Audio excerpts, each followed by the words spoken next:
Olá, queridos amigos e amigas, começando agora mais um Lado a Lado. E hoje nós vamos saber mais sobre um pequeno órgão do nosso corpo que pode causar grandes transtornos quando não está bem, a vesícula biliar. E para nos ajudar com esse assunto, eu convidei para o programa de hoje o médico cirurgião Dr. Cláudio Mittelpunkt. Vamos conversar com ele? Bem-vindo, doutor. Obrigado pelo convite. Um prazer recebê-lo aqui hoje. Prazer é meu. E a sua reputação como cirurgião te antecede. Agradeço. Quantos anos de atuação como cirurgião? Olha, formado vou fazer 30. Estou como cirurgião 26 anos trabalhando. 26 anos. E o senhor tem ideia de quantas cirurgias o senhor já realizou nesse tempo? Nunca contabilizei, mas pela média provavelmente umas 10 mil. 10 mil? 10 mil entre cirurgias minhas e cirurgias que acabamos entrando para auxiliar. Essa é uma média, atualmente em torno de 50 por mês, entre minhas e outras. Alguns meses mais, outros menos, mas já deve ter 10 mil com certeza. Experiência que não falta, né? A gente adquire com o tempo. Vamos lá para o nosso assunto então de hoje. O que é a vesícula, né? Esse órgão tão pequeno do nosso corpo, e qual é a função dela? A vesícula é um pequeno órgão que faz parte das vias biliares. Numa explicação tranquila, ela serve para guardar bile. A bile é um líquido produzido dentro do fígado, pelas células do fígado, que descem, se podemos assim dizer, do fígado em direção ao intestino para misturar com a comida que nós ingerimos. Dentro da bile existem substâncias responsáveis por digestão de alimentos, de gordura. E essa bile, no caminho para o intestino, ela fica armazenada dentro da vesícula biliar, como uma reserva. A vesícula biliar concentra essa bile e fica lá aguardando a ingestão de alimentos. Quando estamos em jejum, ela fica em repouso. A partir do momento que nós ingerimos o alimento chegando no intestino tem uma informação que chega na vesícula e ela contrai, jogando essa bile para o intestino delgado para ajudar a digestão. Então essa é a principal função da vesícula biliar. E quais os sintomas, os sinais de que ela não está bem? Olha, a vesícula biliar é um órgão que ela pode ter uma gama muito grande de sintomas. Desde não dar sintoma nenhum até sintomas mais graves. Mas devido aos tipos de doença, o principal sintoma relacionado à vesícula é a dor, que fica embaixo da costela do lado direito, que é a chamada cólica biliar. Esse é um dos principais sintomas que fazem as pessoas procurar atendimento médico para o tratamento, a dor após a alimentação. E quais exames o médico costuma pedir para saber o que a pessoa tem na vesícula? Olha, o principal exame para diagnosticar problema de vesícula ainda é o ultrassom. Temos tomografia, ressonância, diversos exames, mas o ultrassom é o que tem a maior sensibilidade para detectar cálculos, pólipos ou outras alterações. Os outros exames mais avançados nós solicitamos em casos mais específicos, mas o ultrassom é insubstituível. E quais são os principais problemas que a gente pode ter na vesícula? O senhor falou aí pólipo, as pedras que a gente já ouve falar, né? Olha, dos problemas inúmeros da vesícula, são 3 os que nós focamos mais no tratamento. O mais comum, estatisticamente, é o cálculo de vesícula, quando dentro da vesícula começam a formar pequenos cálculos. Outro problema são os pólipos, que são pequenas verruguinhas que crescem dentro da vesícula.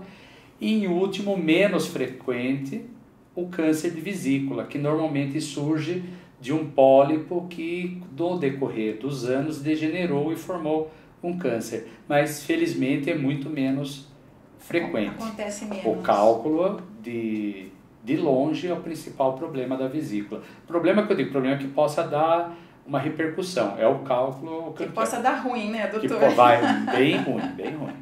Então, quando que é um caso de acompanhamento só, né? No caso das pedras, né, na vesícula, e quando que já é indicado a cirurgia e por quê? Olha, a vesícula, os problemas da vesícula eles podem ser, a partir do momento que a pessoa tem alguma repercussão, ela vai procurar um médico e vai começar a investigar. Lembramos que na criança é muito menos frequente isso, é mais frequente no adulto, qualquer um desses problemas. Mas já vimos crianças com pedra na vesícula, e isso pode acontecer.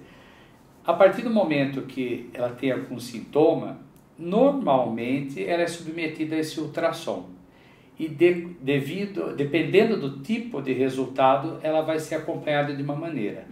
Hoje, via de regra, os casos de cálculo de vesícula são encaminhados para cirurgia. Os casos de pólipo, principalmente pólipo único ou pólipo pequeno, pode ser acompanhado com ultrassom. E o câncer, sem dúvida, vai para a cirurgia e outros tratamentos. E no caso das pedras, né, das pedrinhas, dos cálculos, tanto faz o tamanho da pedra, como que influencia aí? Sim, olha... Porque tem pessoas que têm uma pedra só grande e tem pessoas que têm pequenas pedrinhas, mas inúmeras, né? Inúmeras, Olha, tanto pequenas pedras como grandes é a mesma doença, é a colicistopatia calculosa crônica. Lembrando que toda pedra grande começou como uma pequena. Tanto faz, se a pedra é grande ou é pequena, os dois casos podem evoluir para algum problema. Hoje indicamos a cirurgia das duas maneiras. Existe uma tendência das pedras menores migrarem com mais facilidade para fora da vesícula, acarretando outras complicações. Não existe um tamanho de pedra que sirva a partir de tal tamanho opera ou a partir de tal tamanho não opera. Mesmo porque a pessoa pode ter centenas de pedras e não sentir nada, não ter problema, e uma pedrinha só trazer um problema grande. Então, nós não costumamos brincar com a sorte. Vamos deixar essa pedra, vamos observar que não vai dar nada. É temeroso ficar com a vesícula com as pedras. Já os pólipos podem ser acompanhados. Quando o pólipo é único e pequeno, dá para se repetir o ultrassom, às vezes a pessoa passa a vida toda sem nenhuma alteração. Pólipos maiores que chegam a próximo de 1 centímetro ou vesículas que possuem muitos pólipos, já tem que ser tomada uma atenção maior e também retirar a vesícula para se evitar o desenvolvimento de um câncer no futuro. E doutor, o senhor falou que a pedrinha ela pode migrar, né? Se uma pedrinha escapa da vesícula e migra, vai pelo duto, né? Ducto colédoco. E vai parar no pâncreas, né? Vai ser sempre grave? Olha, a vesícula, ela tem um pequeno ducto que chama ducto cístico que termina no colédoco. O colédoco é um ducto um pouco maior que traz a bile de dentro do fígado até o intestino. No final desse ducto desemboca o ducto pancreático. O problema dessa pedrinha que sai da vesícula e desce pelo colédoco é que ele pode parar no final do colédoco e obstruir o ducto pancreático, causando a pancreatite. A pancreatite, sim, é uma doença gravíssima. Ela pode ser leve ou grave, dependendo da evolução. A pessoa pode se recuperar, mas é uma doença potencialmente fatal. Pancreatite grave pode estar no melhor hospital. Às vezes, no português claro, não dá para segurar. Vira uma infecção generalizada. Então, o ideal é não chegar nesse ponto. Por isso que, eu tenho algumas pedrinhas pequenas. Nós não temos como prever qual pessoa a pedrinha vai migrar e qual que não vai migrar. Nós estamos lidando com a sorte. E desde que a pedrinha saia e cause a pancreatite, a gente muda de estágio da doença. Sai de uma pedra na vesícula que está causando às vezes um pouco de dor e chega num paciente muito grave. Porque ela não tem hora para sair, né, doutor? Não tem. Você pode estar viajando, curtindo a vida, sem sintoma nenhum, e ela pode migrar e causar Não avisa, não tem preferência para mês de ano. E tem como prevenir a formação dos cálculos? Olha, tem algumas maneiras para prevenir. Os cálculos, eles são gerados por diversos motivos. Alguns nós não podemos prevenir. O fato de ser mulher aumenta muito a incidência. 85% dos cálculos ocorrem em mulheres, ocorrem em pessoas acima dos 40 anos e, uma coisa importante, ocorrem em famílias que já possuem história familiar para cálculo.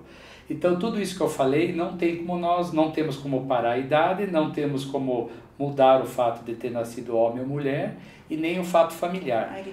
A hereditariedade nós não temos como agir, mas podemos, um outro fator é a obesidade e o tipo de alimentação, principalmente de gorduras. Isso também não é o principal fator, mas é um dos fatores que aumenta a chance de formação de cálculos. Vamos falar então da cirurgia mesmo, né? Como que é feita a cirurgia para retirada da vesícula hoje? Primeiro, por que retirar a vesícula? Por que não só abrir a vesícula e tirar a pedra? Que é uma pergunta muito frequente. A cirurgia da vesícula sempre é retirar a vesícula com os cálculos que estão dentro dela. Nós ligamos o ducto cístico e mantemos o colédoco. Por toda a vida, por todas as últimas décadas, a cirurgia da vesícula era por laparotomia. Era com corte, ou embaixo da costela, ou medial, tem vários tipos de corte. Corte grande, né? Corte grande, dependendo do tamanho da pessoa, dependendo da gravidade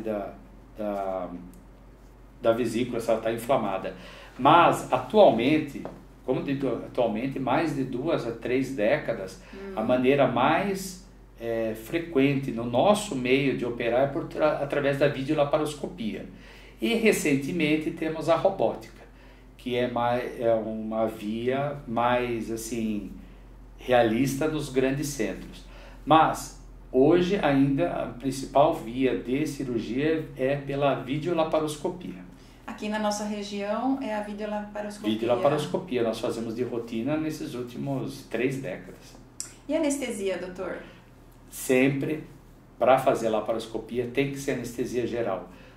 A pessoa, além de dormir, ela tem que ter um relaxamento do abdômen. É uma anestesia geral, intubada, o anestesista tem que ter o controle total para poder fazer o relaxamento da musculatura abdominal, para podermos atuar com a laparoscopia dentro do abdômen.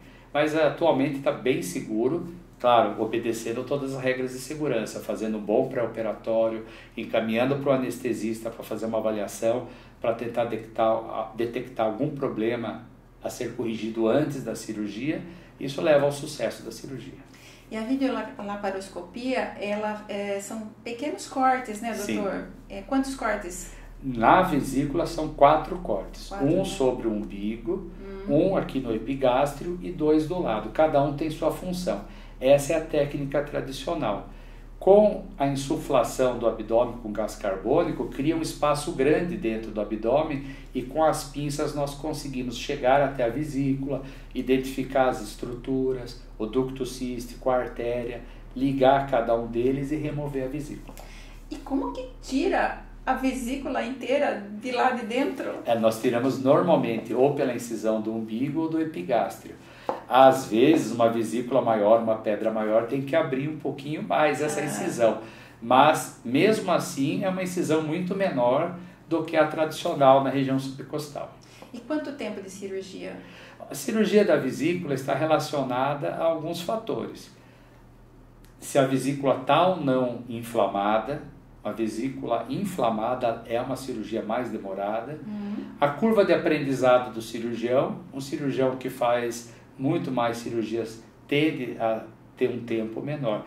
Mas, em média, entre 30 a 40 minutos, 1 hora é o tempo completo de uma cirurgia sem correria. E como que é o pós-operatório, os primeiros dias após a cirurgia? Sim. É uma cirurgia que nós costumamos dar alta no mesmo dia ou no dia seguinte, desde que não esteja inflamada a vesícula, que tenha que deixar dreno. A pessoa já vai embora andando, na primeira semana é solicitado que não faça esforço, mas pode voltar às atividades normais. A dor do pós-operatório é muito controlada. Analgésico simples, do tipo dipirona, é suficiente para controlar a dor, um pouco de enjoo. Mas costuma ser muito tranquilo. Ao término de 1 semana, as pessoas voltam às atividades normais, porém sem fazer esforço físico. Porque aí o perigo é a cicatrização. Sim, lá no local da vesícula, quando ela é retirada, depois de 2, 3 dias já não temos mais problema. Mas nós temos os cortinhos na barriga que, por menor que sejam, podem forçar o ponto e formar uma hérnia. Por isso que é bom não exagerar. E doutor, depois da retirada da vesícula, como é que funciona a digestão? Que órgão assume essa função da vesícula? Existe esse mito, né, que tira a vesícula e a pessoa vai ficar com a digestão prejudicada. Veja, a formação da bile continua sendo do fígado. O fígado continua produzindo a bile e a bile continua indo para o intestino. Ela só não vai ter esse reservatório. A grande maioria das pessoas, disparado, não muda nada a digestão. Os primeiros meses é comum o intestino ficar um pouco mais solto. A pessoa percebe que uma alimentação com mais gordura deixa as fezes mais amolecidas. Algumas pessoas podem ter isso e a maioria, depois de alguns meses, o organismo vai percebendo o que está acontecendo e se adapta e volta ao normal. Muito poucas pessoas, dá para contar nos dedos, ficam com o intestino mais solto. Mas a digestão continua a mesma, não ocorre nenhum prejuízo. E agora uma curiosidade que as pessoas falam, que quem faz a cirurgia para retirada da vesícula, depois engorda. É verdade? Olha, só pelo fato de tirar a vesícula não engorda. O que muitas vezes acontece, a pessoa vem sofrendo com cólica, com dor na vesícula por muito tempo e tem receio ou não come gordura. E depois que tira a vesícula, volta tudo ao normal, daí acabam tirando o atraso. Algumas pessoas engordam por esse motivo, mas não necessariamente por tirar a vesícula. E também tem uma outra colocação que as pessoas fazem, que é com relação à prevenção sobre a Coca-Cola. Tem muita gente que fala que tomar Coca-Cola é que causa a pedrinha na vesícula. Como é multifatorial, mas eu não diria que a Coca-Cola é o principal fator. Muitas vezes esses líquidos, refrigerantes ou produtos que têm mais sais estão mais associados a problemas renais. A ingestão da Coca-Cola pode até contribuir muito pouco, mas não é a Coca-Cola responsável, definitivamente. Tem outros fatores que agem de maneira mais... Que o senhor já falou, né? Hereditariedade, o fato de ser mulher... Passando dos 40 anos, acima do peso. Tem alguma explicação para essa questão das mulheres serem mais acometidas? Fatores genético-morais, assim, existem diferença de funcionamento do organismo que predispõem a isso daí. Na realidade, a vesícula, quando ela funciona, ela pega a bile e ela concentra a bile. E dentro da bile existem sais, existe colesterol, existem diversas substâncias.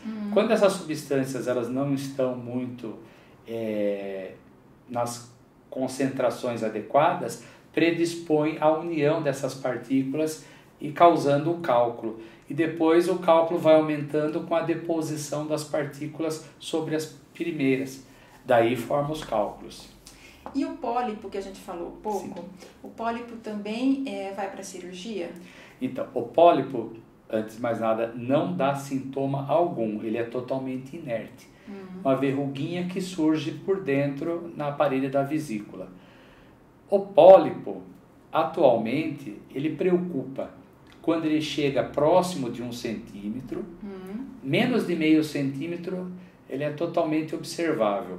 Algumas pessoas consideram acima de meio centímetro, mas de meio para 0,6 é muito pouca mudança. Então, próximo de 1 já preocupa, ou vesículas que possuem muitos pólipos. Estatisticamente, esses 2 casos estão mais relacionados ao surgimento de câncer de vesícula no futuro. Felizmente, como eu falei, não é tão frequente, ocorre mais depois da 5ª, 6ª década de vida. Porém, é um câncer muito grave, muito agressivo. Como ele no começo é silencioso, muitas vezes quando ele é descoberto, não se tem muito o que fazer. Por isso, pólipos maiores ou múltiplos pólipos, é indicado operar a vesícula também, sem correria, fazendo bom programando a data, retira, manda a vesícula para biópsia para avaliar esses pólipos. Não existe alteração maligna, está curado. Doutor, cerca de 10 mil cirurgias já feitas, não é? Pelos seus cálculos. No decorrer de 26 anos. O senhor se formou pela Unesp, né, de Botucatu. E a minha curiosidade é se essa escolha pela área da cirurgia foi acontecendo ao longo da faculdade ou se já era um sonho antigo, um desejo anterior à faculdade?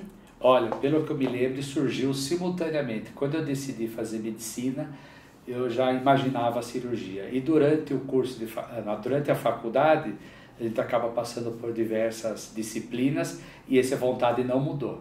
Eu comecei a faculdade querendo fazer cirurgia, terminei querendo fazer cirurgia, prestei o concurso e passei na residência. E fiz cirurgia. Isso aí sempre era vontade desde o começo. Desde o começo.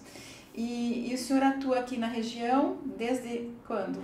Eu me formei em 95, em 96 eu já estava trabalhando aqui, porque em 96 eu vim fazer exército em Itu. E durante o exército eu comecei a fazer plantão na região. Terminando o exército, voltei para a faculdade, para Botucatu, para fazer o curso de cirurgia. E nesse tempo eu me decidi voltar aqui. Então, eu comecei a atuar aqui em 96, mas definitivamente trabalhando e morando desde 1999. E hoje o senhor atende em quais locais? Hoje eu tenho um consultório meu, atendo na Clínica Neo-Onco em Itu, no bairro Brasil. Trabalho na prefeitura, onde eu sou concursado desde 1999, exerci várias funções, fiz pronto-socorro, fiz plantão de cirurgia, ambulatório, mas há mais de 15 anos eu estou trabalhando no programa Melhor em Casa, que esse é meu vínculo com a prefeitura de hoje. Doutor, eu quero agradecer a sua presença aqui no nosso programa, todas essas informações que você nos trouxe e dizer que é um prazer ter um médico tão experiente, um cirurgião tão experiente aqui no programa, falando sobre esse assunto da vesícula, que pouca gente dá muita importância a esse órgão, né, doutor? Mas temos que nos importar com ele. Eu agradeço o convite, muito obrigado. Obrigada eu. E obrigada a você que nos acompanha aqui pelo YouTube ou pelo Spotify. Beijo no seu coração. Semana que vem eu tô de volta.